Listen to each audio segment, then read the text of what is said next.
She thought she was just pouring water for a businessman, but the man she served was the city's most dangerous ghost. Everyone in the underworld knew the rule. You don't hunt Jung-soo EU. You survive him. The head of the EU syndicate wasn't just a gangster. He was an institution. Disciplined, lethal, untouchable. If you sat at his table, you were either royalty or dead. But on one rainy Tuesday, Jung-soo EU walked into a trap nobody saw coming. A waitress in a crisp white shirt, sleeves rolled to the elbows, carrying a pitcher of ice water. And that's the woman who saved his empire. The restaurant was humming with low jazz, clinking silverware, and performative laughter. A high-stakes atmosphere masked by warm lighting. Jung-soo sat in the corner booth, waiting. His bodyguards were posted outside, blind to the inside. For a split second, he was exposed. And that's when she saw it. 3 men at different tables checked their watches in unison. The kitchen door clicked locked. The air pressure in the room shifted. Everyone kept eating. But Zaira didn't look away. The hit team was moving to the blind spot. And then, a slide, a friction of paper on wood, a glass set down too firmly. Jung-soo looked down. A coaster. On the back, a geometric cipher drawn in ballpoint pen. Kitchen rigged. 3 shooters. 6 o'clock. Move. Jung-soo froze. He looked up.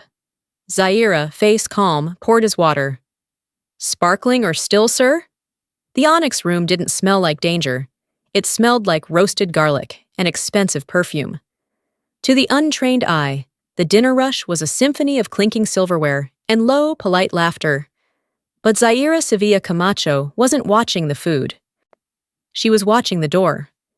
She moved through the shadows with the practiced invisibility of someone who had spent a lifetime erasing her own footprints. Her face was a mask of serene service, her hair tucked beneath a dark wrap that rendered her nondescript, just another moving part in the machine of luxury dining. But behind her steady eyes, her mind was running a constant, silent algorithm. The first man entered at 7:12 p.m. He didn't wait for the host. He moved directly to a high-top table near the kitchen service door, a vantage point that controlled the rear exit. Zaira adjusted the tray on her shoulder, her pulse remaining clinically slow. Asset 1. Spotter. 2 minutes later, a second man took the booth by the front window. He kept his coat on. He ordered nothing. Asset 2. Shooter. The geometry was flawless. You'll see it was a classic triangulation, a kill box designed to cut off all avenues of retreat. And sitting dead center in the crosshairs was Jung-soo EU. The Mafia boss looked older than his pictures. He sat alone in the corner booth, nursing a drink he hadn't touched, his face etched with the kind of exhaustion that sleep couldn't fix. He was a man of discipline, waiting for a meeting that Zaira suddenly realized was never going to happen. The empty chair opposite him wasn't for a guest. It was to ensure he stayed seated long enough to die. Zaira paused at the service station, gripping a pitcher of water. Her training screamed at her to walk away. She was a ghost here, a cryptographer hiding from a past that wanted her dead. Intervening meant stepping into the light. It meant revealing that the waitress knew the tactical layout of a wet work operation. She looked at the clock. The kitchen door clicked, the lock engaging from the inside. The air pressure in the room seemed to drop, the silence stretching thin and brittle. The spotter near the kitchen shifted, his hand drifting toward his lapel. Jung-soo stared into his glass, completely unaware that he had 30 seconds left to live. Zaira's knuckles turned white against the glass pitcher. If she did nothing, the hit would be clean. The police would call it a gang war. She would go home, safe and anonymous.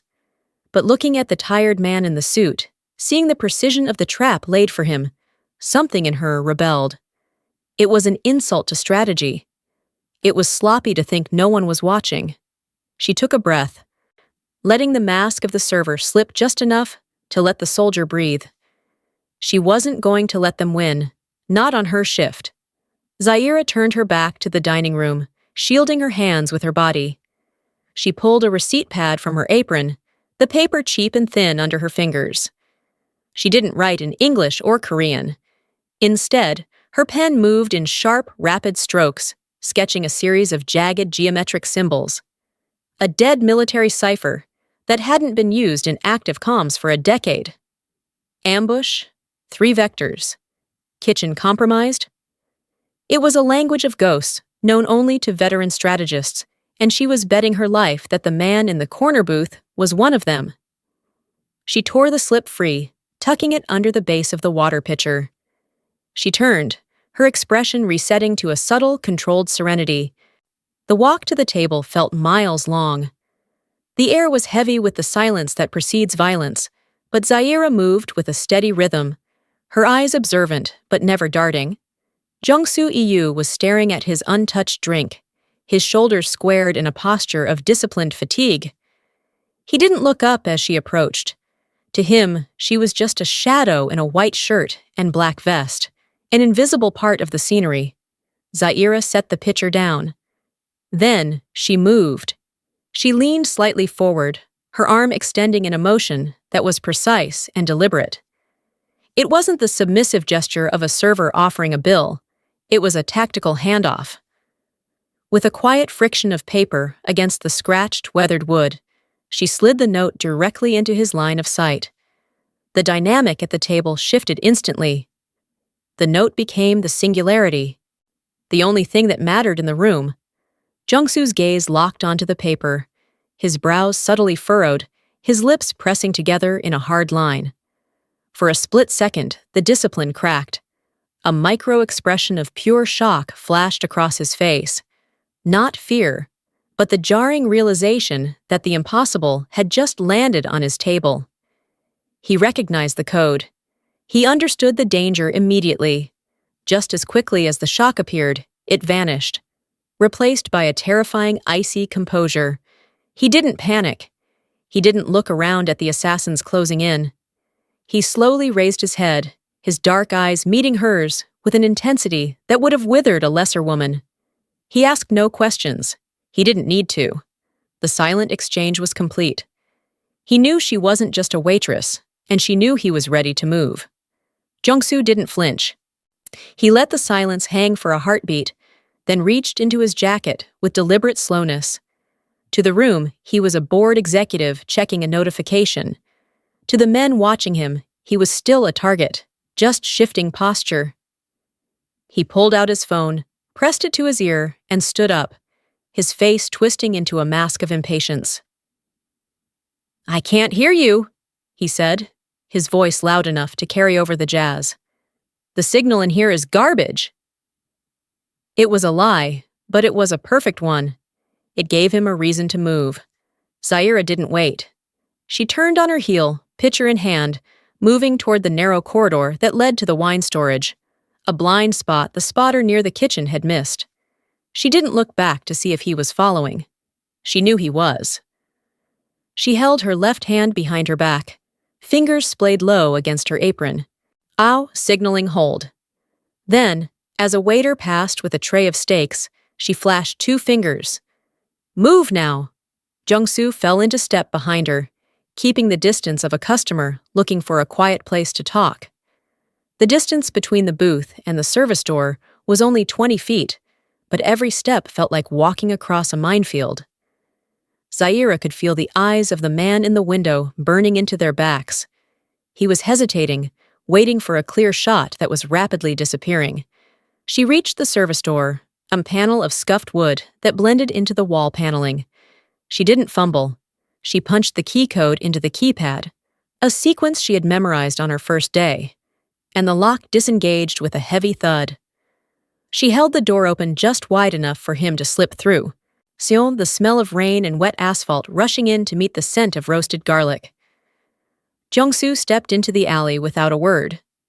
Zaira followed, letting the door click shut behind them, sealing the noise of the restaurant away. Inside, the trap snapped shut on nothing. The man from the window stood up, his hand diving into his coat, while the spotter near the kitchen lunged forward, abandoning subtlety.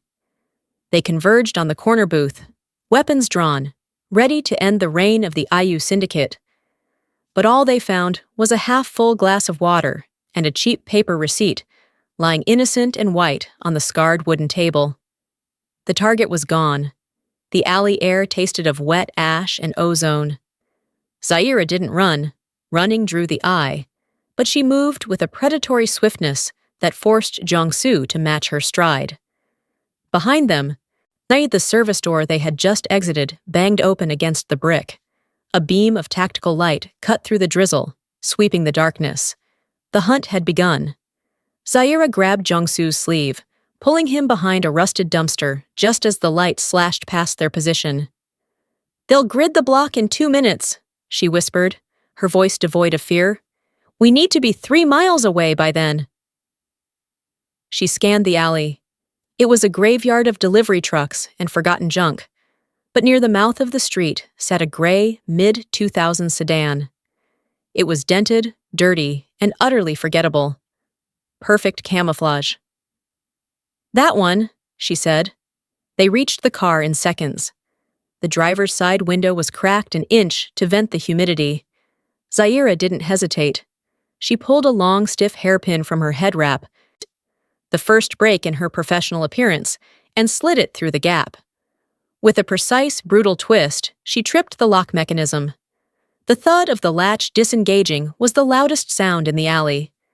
She slid into the driver's seat, ripping the plastic casing off the steering column with a strength that betrayed her slender frame. Jiangsu climbed into the passenger side, watching her. He didn't look at the road. He looked at her hands. They moved with the blur of muscle memory, stripping wires and twisting copper leads together with surgical efficiency. "A waitress," Jiangsu said, his voice low, testing the word. "I'm a quick learner," Zaira replied, not looking up. A spark jumped, and the engine coughed to life, settling into a rough idle. It wasn't elegant, but it was functional. Zaira shifted into gear just as the shouts behind them grew louder. She didn't stomp on the gas. She eased the car out of the alley, merging seamlessly into the flow of nighttime traffic, just as the assassins burst out onto the sidewalk, weapons drawn on an empty street. The adrenaline didn't leave all at once. It drained away slowly, leaving a cold, sharp clarity in the silence of the stolen sedan. The city blurred past the grimy windows, a streak of neon and rain, but inside, the air was thick enough to choke on.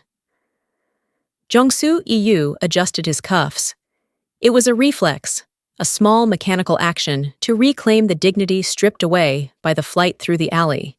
He was a man who commanded armies, who decided the fate of businesses and bloodlines with a nod. Now he was a passenger in a rattling gray box, being driven by a woman whose name he didn't even know. He turned in his seat, his dark eyes drilling into the side of her face. The waitress, no, that was the wrong word now, kept her eyes on the road. Her hands were loose on the wheel, relaxed, as if she were driving to the grocery store rather than fleeing a hit squad. "Who sent you?" Jiangsu's voice was low, filling the small space with immediate heavy authority. Zaira didn't flinch. She signaled a left turn, checking the mirrors with professional paranoia. "No one sent me. If they had, I would have let them kill you. It would have been cleaner." "A waitress doesn't know military ciphers," Jiangsu countered, his tone sharpening. "A waitress doesn't know how to hotwire a steering column in 6 seconds. You are an asset. The question is, whose?" He shifted his weight, and the implication was clear. Even without a weapon drawn, he was dangerous. He was the king, and she was the subject. But Zaira didn't cower. She simply pressed the accelerator, merging onto the highway, taking them further away from his territory and deeper into the unknown. "I'm the person who just saved your life," she said, her voice calm, devoid of the fear that should have been there. "That's the only resume that matters right now. That isn't an answer. It's the only one you're getting." Jiangsu watched her. He looked for the cracks, the tremor in the hands, the sweat on the brow. There were none. She was a fortress. "Who are you?" he demanded again, the command cracking like a whip.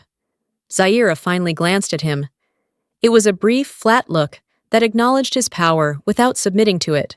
"Yes, I'm just someone who knows how to read a room," she said. She turned her eyes back to the road, her grip on the wheel firm. The power in the car shifted, heavy and undeniable. He might have been the boss of the city, but in this metal box, moving at 80 miles an hour through the dark, she was the one driving. And for the first time in 20 years, Jung-soo Yu had no idea where he was going. Jung-soo directed her to a neighborhood that smelled of old money and quiet desperation. They parked a block away from a nondescript townhouse with black shuttered windows, a safe house that didn't exist on any deed or ledger.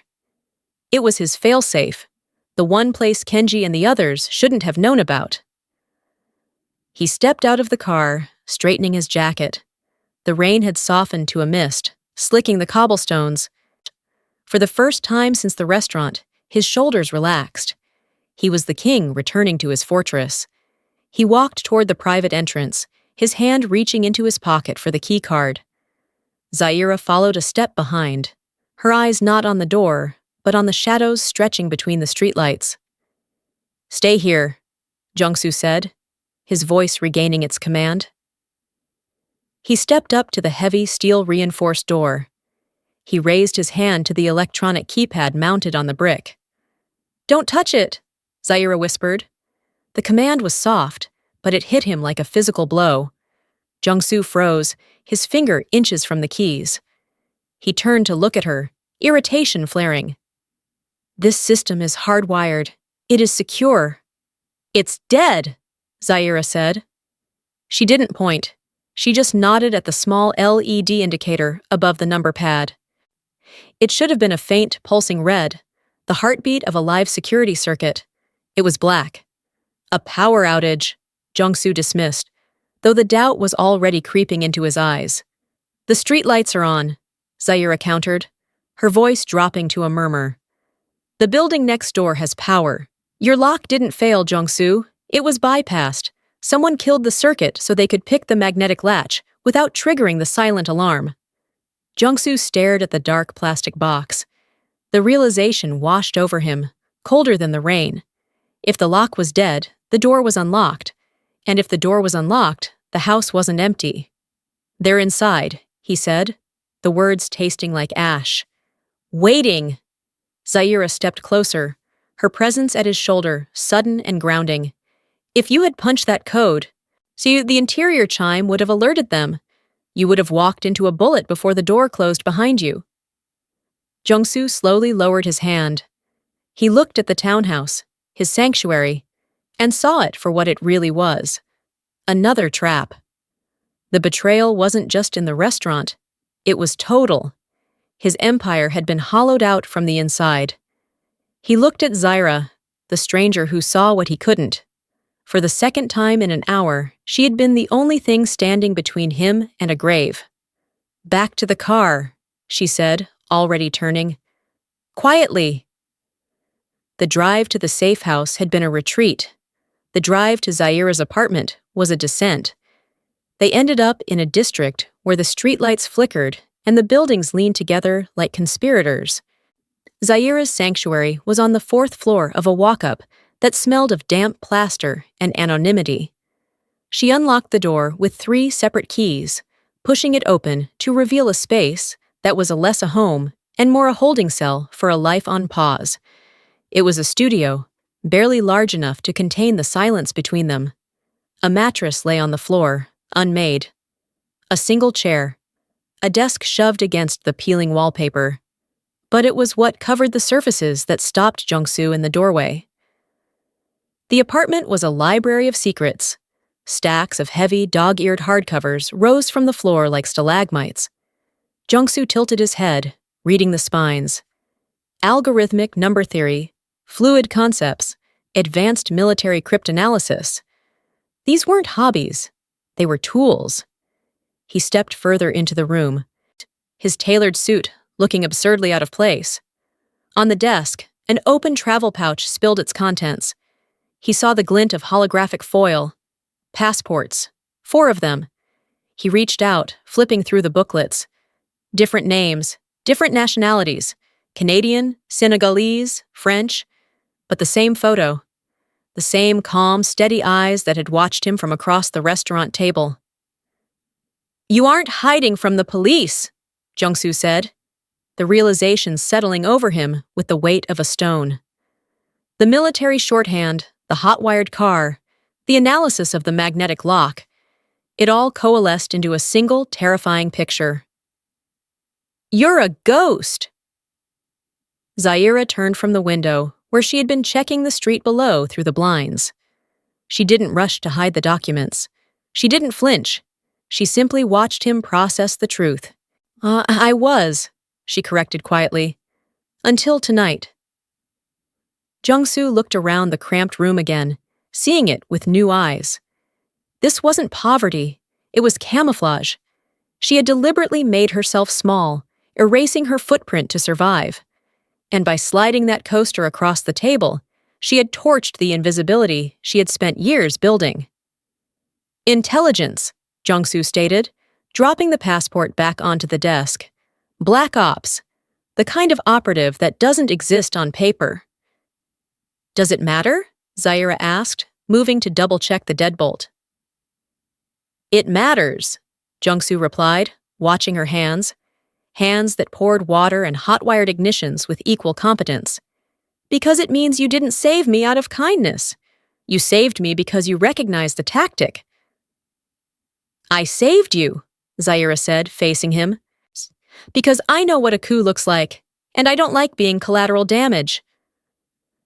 Zaira swept the stack of passports aside and opened a matte black laptop. It hummed to life, the screen casting a pale, clinical blue light over the cramped apartment.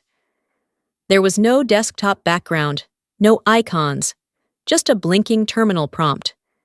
She typed with the same fluidity she had used to strip the car's ignition, her fingers flying across the keys in a blur of command lines. "The restaurant's security system is on a separate loop from the register," she murmured, her eyes scanning the scrolling code. "But they routed the backup server through the same ISP lazy." She hit enter. The screen flickered, dissolved into static, and then sharpened into a high-angle, grainy black and white feed. It was the Onyx room, but the elegance was gone. The feed showed a chaotic aftermath. Waiters were lined up against the far wall, hands on their heads. The kitchen doors were propped open, and in the center of the frame, pacing like a caged tiger, was Kenji. Jung-soo leaned over Zaira's shoulder, his breath hitching in his throat. Kenji, his second in command, the man he had pulled from the gutters of Seoul, the man he had groomed to inherit the legitimate empire he was trying to build. He had suspected a coup, but seeing the face of the traitor in high definition turned suspicion into a visceral, bleeding wound. On the screen, Kenji was shouting at the failed hit team. The audio was muted, but the rage was palpable. He gestured violently at the empty corner booth. Then, in a spasm of uncontrolled fury, Kenji grabbed the edge of the heavy wooden table, the same table where Zaira had placed the water glass just an hour ago, and heaved. The table flipped, crashing onto its side. China shattered, silverware scattered across the floor like shrapnel. Jung-soo didn't flinch, but Zaira felt him stiffen beside her. It was the rigidity of a man watching his brother burn down his house. The heartbreak was there, etched into the tightening of his jaw and the sudden stillness of his posture. He stared at the screen for a long, silent moment, mourning the loyalty that had died tonight. Then the moment passed. The grief was boxed up, sealed tight, and buried deep beneath layers of discipline. "Turn it off," Jung-soo said. His voice was no longer the voice of a victim. It was cold, flat, and terrifyingly focused. Zaira closed the laptop, plunging the room back into shadows. "He wants a war," Jung-soo said, staring at the blank wall as if he could still see Kenji's face. "He thinks he has cut off the head of the snake. He has no idea he just missed." Jung-soo paced the length of the small studio, the movement caged and restless. The shock of the betrayal had hardened into a cold need for action. He stopped at the window, staring out at the rain-slicked city that was slipping through his fingers. "I have 3 captains in the West District," he said, his voice low and dangerous. "Min, Park, and so on. They are loyal. I make the call, we rally the soldiers, and we burn Kenji out of the Onyx room before sunrise." He reached for the burner phone Zaira had swiped from the glove box of the stolen car. "No," Zaira said. She didn't shout. She didn't stand up. She simply stated it as a fact, sitting on the edge of her unmade mattress with her arms crossed. Jung-soo turned, his eyes narrowing. "I am not asking for permission. I am fighting for my life." "You're fighting a conventional war against an insurgency," Zaira countered, her tone clinical. "Kenji has been planning this for months. Do you think he didn't account for your captains? If you call them, one of 2 things happens. Either they are already dead, or they are waiting for your signal so they can triangulate your position and finish the job." Jung-soo lowered the phone, but the tension in his jaw remained. "So I do nothing? I let him take the throne?" "You don't win this with bullets," Zaira said, standing up and walking to the wall where a map of the city was taped up. "If you start a civil war tonight, you destroy everything you're trying to save. The police get involved, the feds, the rivals. You burn the kingdom to be king of the ashes." She turned to face him. "You don't attack the enemy. You induce a collapse."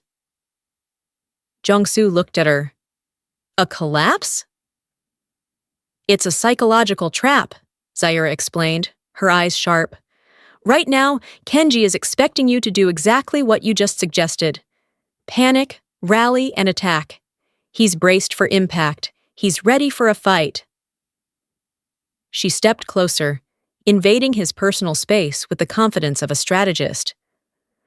"So we don't give him a fight. We give him silence. We make him wonder why you aren't running. We make him question his own men. We plant the seed that the coup was actually a trap you set for him." Jung-soo listened, the anger slowly draining away, replaced by intrigue. He watched her mind work, realizing again that the waitress disguise had been perfect cover for a predator. "Paranoia is cheaper than ammunition," Zaira said softly. "We don't need an army, Jung-soo. We just need to make them terrify each other until they destroy themselves from the inside." Jung-soo looked at the burner phone, then back at the woman who had rewritten the rules of his survival.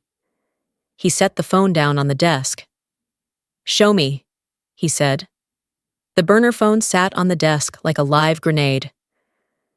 Zaira stood by the window, watching the rain blur the streetlights, her silhouette sharp against the glass. She didn't look at him, but her presence filled the room, a silent pressure urging him to act. "He needs to believe you are broken," she said, her voice quiet. "A man like Kenji doesn't want a fight. He wants a coronation. Give him one." Jung-soo picked up the cheap plastic device. His thumb hovered over the keypad. For 20 years, he had projected nothing but invulnerability. To admit defeat, even as a ruse, felt like swallowing glass. But he remembered the image of the overturned table, the shattered china, the betrayal that had cut deeper than any knife. Pride was a luxury he could no longer afford. He typed the message slowly, each letter a calculated surrender. He didn't plead. He didn't threaten. He kept it cryptic, appealing to the history between them, the history Kenji had just tried to erase. "I know. Meet me where it started." He stared at the glowing screen, the Onyx room. It was where he had first made Kenji a lieutenant, and where Kenji had tried to end him. It was the alpha and the omega of their loyalty. "Sent," Jung-soo said, knee placing the phone face down. The seconds stretched into minutes. The apartment was silent, save for the hum of the refrigerator and the distant siren of a police cruiser. Jung-soo paced, the weight agonizing. If Kenji was smart, he would send a hit squad to ping the phone's location. If he was cautious, he would ignore it. But Zaira had banked on something else. Ego. The phone buzzed. A single vibration against the wood of the desk. Jung-soo picked it up. The reply was short, dripping with the arrogance of a man who thought he had already won. Midnight. Alone. Or I burn the city. Jung-soo exhaled, a cold smile touching his lips. It wasn't a smile of relief. It was the look of a predator watching the gate of a trap swing open. Kenji had taken the bait.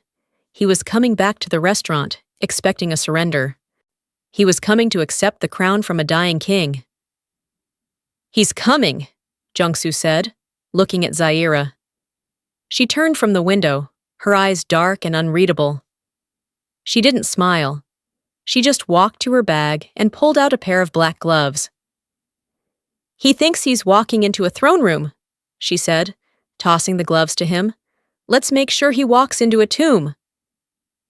The onyx room was a mausoleum of glass and steel, standing silent in the midnight rain. The neon sign was off, but a single warm light burned inside, a beacon for the dead. Jung-soo Yu stood on the pavement, the water soaking into his expensive suit. He didn't wipe it away. He let his shoulders slump, let his posture curl inward. He had to sell the lie that he was a man with nothing left but a surrender. He pushed open the heavy front doors. The bell chimed, a lonely, outside cheerful sound that echoed in the empty dining room. Inside, the mess from the earlier outburst had been swept away, but the tension remained. Kenji sat at the center table, the only one occupied. He wasn't alone. Shadows moved in the periphery, armed men blending into the dark paneling.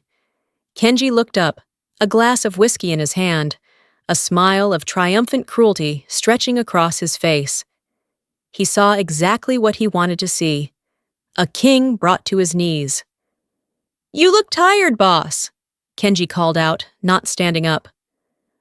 The disrespect was calculated, a public display of the new hierarchy. Jung-soo didn't answer. He just walked forward, his steps heavy, his eyes fixed on the floor. He stopped 10 feet from the table, his hands hanging open and empty at his sides. 70 feet away, in the damp alley behind the kitchen, Zaira Sevilla Camacho was moving with a very different energy. She was no longer the waitress. She was the ghost. She bypassed the service door's keypad in 3 seconds, slipping into the humid darkness of the kitchen she had scrubbed for months.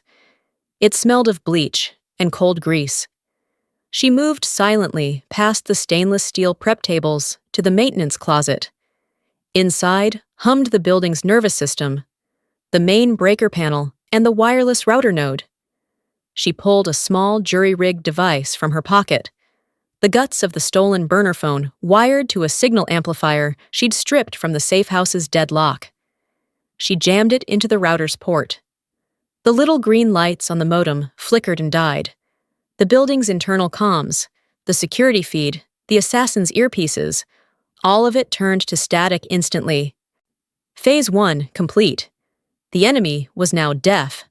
Zaira reached for the main power lever. She paused, listening. Through the swinging doors, she heard Kenji's voice, gloating, savoring his victory. "I expected you to run," Kenji was saying, his voice echoing in the vaulted ceiling. "But I guess old dogs just want to die in their own bed." Zaira's hand tightened on the cold metal of the switch. "Not tonight," she whispered. She yanked the lever down. A spark popped, loud as a gunshot. The hum of the refrigerators died. The single light above Kenji's table vanished. The onyx room plunged into absolute suffocating blackness. The darkness wasn't just an absence of light. It was a physical weight that crashed down on the onyx room. The sudden blindness turned the restaurant into a cavern, stripping Kenji and his men of their greatest advantage, their numbers. "Flashlights, now!" Kenji screamed, the command cracking with panic. But the beam of a tactical light didn't cut through the gloom. Instead, it hit a wall of white fog. In the kitchen, Zaira had opened the pressure valves on the industrial steamer. A cloud of superheated vapor hissed into the dining room, rolling over the floor like a living thing. It swallowed the meager light from the street outside, turning the room into a gray, suffocating void. Jung-soo Yu didn't move. He sat in the pitch-black silence, his hands resting on his knees. He heard the chaotic shuffle of boots on tile, the terrified whispers of men who realized they were no longer hunters. He closed his eyes. He didn't need to see. He knew the layout of his own restaurant, and more importantly, where he knew the mind of the woman controlling the chaos. Zaira moved through the steam like a phantom. She didn't engage them directly. She didn't need to. She picked up a stack of heavy ceramic plates from a service station and hurled them into the far corner, away from Jung-soo. Crash. "Over there! Movement right!" a gunman shouted. 3 muzzles flashed in the dark, gunfire erupting at the sound of the broken china. The bullets tore into the expensive mahogany paneling, shredding upholstery and wood. "Hold fire! You idiot! Hold fire!" Kenji roared, realized his men were shooting at ghosts. Zaira moved again. She grabbed a metal ladle and dragged it along the stainless steel pass-through. The screech was high-pitched and unnatural, echoing strangely through the fog. It sounded like a blade being drawn, but it came from everywhere and nowhere. A bodyguard spun around, swinging his weapon wild, tripping over a chair Zaira had silently pulled into his path. He went down hard, his gun clattering across the floor. "My comms are dead!" another voice cried out, static hissing in their ears, where orders should have been. "I can't reach the perimeter team." Jung-soo listened to the symphony of disintegration. He heard the heavy breathing of a man standing just 3 feet away from him, unaware that the target was within arm's reach. The man was trembling. The trap had collapsed, not on Jung-soo, but on the minds of his enemies. They were fighting the dark, the steam, and their own terror. Zaira had turned the room into a sensory nightmare, and Kenji's disciplined hit squad was unraveling into a mob of frightened children. Jung-soo unbuttoned his jacket, leaning back in his chair. He waited for the finale. The darkness ended as violently as it had begun.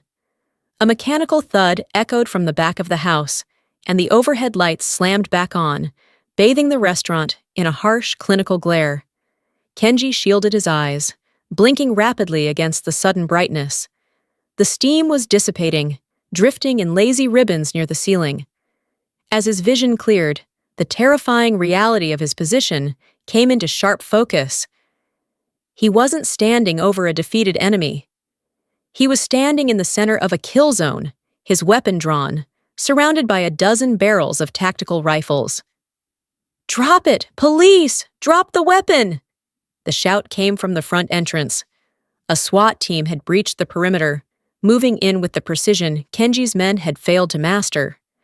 Zaira hadn't just cut the lights. She had tripped the silent alarm and phoned in an active shooter threat, a threat Kenji's own panicked men had validated by firing blindly into the walls. Kenji froze. His chest heaved, sweat cutting tracks through the dust on his face. He looked at his lieutenants. They were already on their knees, hands laced behind their heads, their bravado stripped away by the overwhelming force of the state.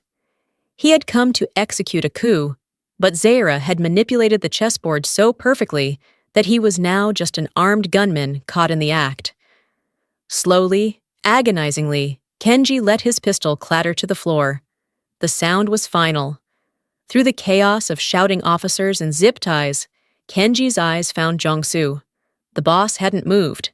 He sat in the same chair, untouched, his suit unruffled, a calm island in the center of the storm. He watched Kenji with a look that wasn't anger, but pity. The civil war Zaira had warned against hadn't happened. Instead, the enemy had been surgically removed by their own aggression. Jung-soo reached into his breast pocket. He pulled out a small white square of paper, a cocktail napkin. He didn't speak.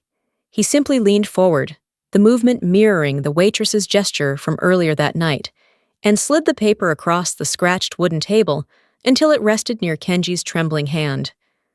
An officer grabbed Kenji's shoulder, wrenching him back to be cuffed. but not before Kenji saw the two words scrawled in Jungsu's elegant handwriting. You missed. As they dragged the traitor away, Jungsu picked up his water glass. He took a slow sip, his eyes shifting to the shadows of the kitchen doorway. Zaira was standing there, unseen by the police, watching her work. She gave him a single subtle nod. The trap hadn't just collapsed. It had erased the threat entirely. Checkmate. The sign on the heavy oak doors of the Onyx Room read private event, but the dining room was empty. There were no waiters polishing glass, no jazz humming from the speakers, and no kitchen staff prepping for the rush. The silence wasn't the suffocating tension of a kill box. It was the quiet, expensive stillness of a sanctuary. Jungsu Yu sat in the corner booth, the same booth where he had almost died 7 days ago. The scratched wooden table had been polished, the bullet holes in the mahogany paneling repaired. He waited, not with the exhaustion of a hunted man, but with the patience of a king who had secured his borders. The front door opened. The bell chimed, bright and clear. Zaira Sevilla Camacho walked in. The transformation was absolute. The white button-up and black vest were gone, as was the head wrap that had blended her into the background. In their place, she wore a charcoal suit, tailored sharp enough to draw blood.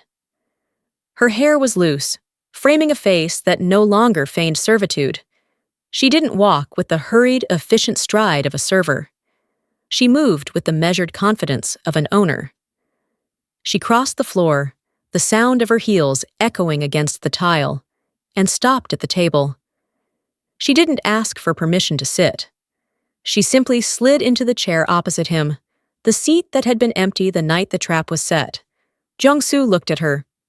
He saw the intelligence he had missed the first time, the controlled bravery that had saved his life and dismantled a coup without firing a single shot. She was no longer the underestimated insider. She was the most dangerous person in the room. "You're early," Jungsu said, his voice quiet. "Strategy requires punctuality," Zaira replied, placing a slim black folder on the table. It contained the restructuring plans for his organization, security protocols, counterintelligence measures, and a list of new lieutenants vetted by her personally. Jungsu glanced at the folder, then reached for the crystal pitcher of water sitting between them. He didn't signal for staff. He didn't wait. With a deliberate, steady hand, he lifted the pitcher and filled the glass in front of her. It was a simple gesture, but in their world, it was seismic. The hierarchy had been rewritten. The master was serving the strategist. He set the pitcher down and looked her in the eye, mirroring the question she had asked him when she first saved his life. "Sparkling or still?" Zaira picked up the glass, a faint, knowing smile touching her lips. "Still," she said. "I prefer clarity." Jungsu raised his own glass.